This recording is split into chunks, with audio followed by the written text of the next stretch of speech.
this is going to be part 2 in terms of using the integrative band.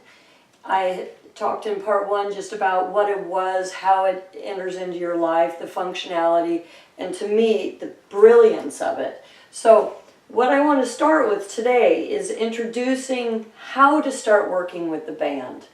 You know, what is this? It's a thermoband. They have lots of different names for it.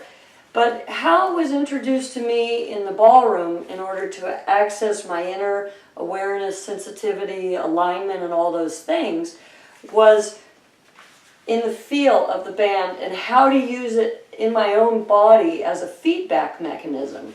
So just starting, I start with it very subtle.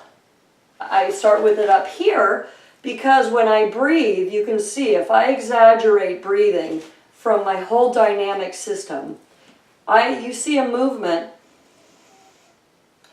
in my rib cage that fills out the band. I'm not doing this. I'm not slacking. I'm not exaggerating. If I breathe in and I push my arms forward, you can see there's a point of opposition that my rib cage goes back and my arms go forward. But I want to start with just this subtlety that I have enough tension, my shoulders are down, and that I have just enough contact in the band that I feel my rib cage. And I start with that. What does it feel like to breathe into my whole being? And I feel like it's almost like I'm filling a balloon, that as I breathe in, I want to fill my whole body. Now, if I breathe just up in here, it's a different effect.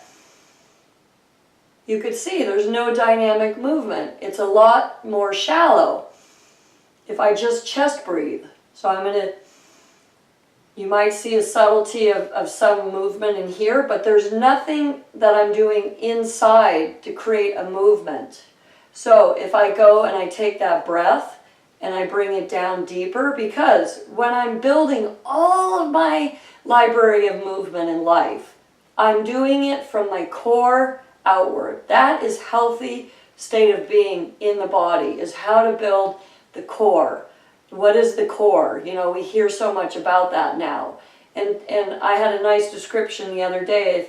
If we chopped off our arms and legs, the rest is the core, anything extremities. So how to fill that with energy and awareness and then tack on all of the other things. So again, I'll show the difference if I'm chest breathing and I'm breathing through my whole lower center. And I'm chest breathing, and I'm breathing through my lower belly. Now, you can see there's an action there. I'm filling out an action in my body. So my next step is, if I'm going to do a chest press, I'm going to reach down to get a box, I'm doing anything, the idea is that I'm engaging my core and my center in order to prepare for an action.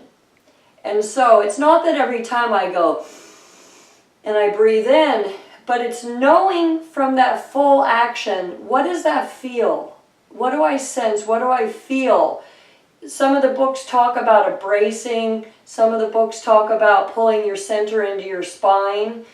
And I would like to think that that belly breathing, fullness, and then the feedback of what that feels like in my body gives me a point of reference for engaging my core. Because really that's what it is. I mean, there is an element in the high level of dancing to make it metronomic.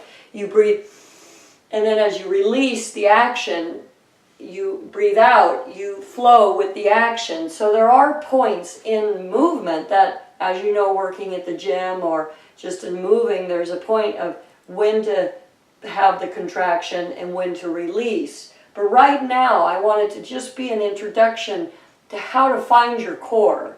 What is that action inside? And to start creating movement from that subtlety in the action.